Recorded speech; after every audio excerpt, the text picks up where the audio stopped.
ሮናልዶ አረብ ሀገር ሄዶ ኳስ ያቀብላቸው እኮ ነፍ ያበዱ የአረብ ሀገር ኳስ ተጫዋቾች አሉ። ሮናልዶ እኮ ያቀበለኝ ሰው ነኝ ብሎ ይደበድባሉ አሉ። መንጓደብር ቀላል ሰው ወሰድኩ እንዴ ያስጨንቃል። እንትናን እኮ አበበ መለሰን ሳወራው ይላል ደራሲ ነኝ ነገርኩ። ፍሌክስ ዜማው ሲሰማ ደግሞ የኩኩ ሰብስቤ ጥሩ ቀን ድምጽ ተዘጋዩኝ። ጥሩ ቀን ነው ድምጽ ተዘጋዩ። ተሰማለህ ነው ምንባል እንዴ? አሁን እኮ ጉድ እኮ ነው። አረ በስመ አብ ምንም ጥያቄ አላስታስተገር አልቻልክም። እኛ እኮ በሳቅ እኮ ጸጣልን። አንቺ እኮ ነው የሚያስቅሽ እንጂ እኔ እኮ ደግሞ እኔ ልጠይቅልና ማለት ኢንተረስቲንግ ነው። እቺን ቆይ ልጨርሳት ይላል። እግዚአብሔርን ለመሰለ አንጠገብም እኮ አውቀዋለሁ እኮ እግዚአብሔር ደግሞ እንደው ሲልል ደግሞ እንዲህ መሰለ ምርጥ ፖድካስት ላይ መጣ በደም በሰጣው የሆድህን ነው ዛሬ የምታወራው። አይ የሆድህን ብለህማ መፍትሄ ከተማ አሁን ቲክቶክ ነዶ ነው የሚያድረው።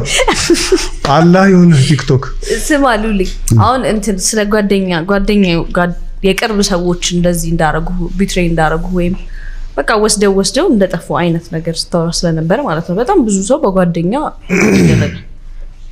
ይከዳል ነው ይጎዳል ምናምንና እንደዚህ አይነት በጣም የሚቀደው በሙያም ሊሆን ይችላል፣ በማመን ዝም ብሎም ሊሆን ይችላል፣ በፍቅር በቃ ወደው ሰው ሊጎዳ ይችላል።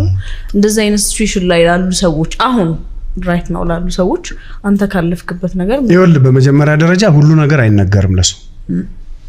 ገብቷል? አሁን በንጽህና ነው የማወራው ነገር ምናልባት ያስቀናቸው ይሆናል። ገብቷል? እኔ አላውቀውም ካስተዳደጌን ድንገት ሳወራ የሆነ ጉራንጉር ውስጥ ያደገልች ሊደብረው ይችላል።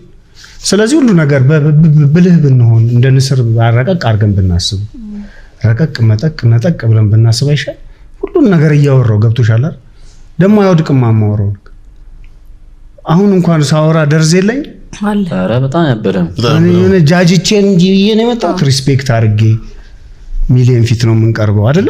ታዲያስ ሰዎች ዓለም ላይ ነው የሚሆነው። ተደራሹ ፖድካስት እና ክብር ያለኝም ሰው ነኝ። እንዲህ ዝም ብዬ ልክስክስ አይደለሁም። ተንበጫብጬ መጥቼ ምናምን ለውርደት እኔ ሚዲያ ላይ አልቀመጥም። አልሰማህም ነው የምልህ። አንተ ራሱ ነጥብ ላስጥል ብላውን የሆነ ጥያቄ ብትመጣ አየር ላይ ነው የሚመጣው። የእስራኤል ማምከኛ በለው ድሮን ትበትናለህ፣ መሬቱን አይነካውም። በቃ እንዴ ባባባ ሞት ጠይቀኝ እስቲ። አንደኛ እንትን ነው ምንድነው ሁሉንም ኢንፎርሜሽን ለሰው አለመንገር በተቻለን መጠን ደግሞ እኛን የሚረዱን። እኔ አሁን የህፃን ልጅ ነፍስ አለኝና የሚያውቃሉ እኮ ህፃን ልጅ እኮ ነው ነፍሱ ይላሉ ነው ገባ። አሁን ያኛውን አትንካብኝ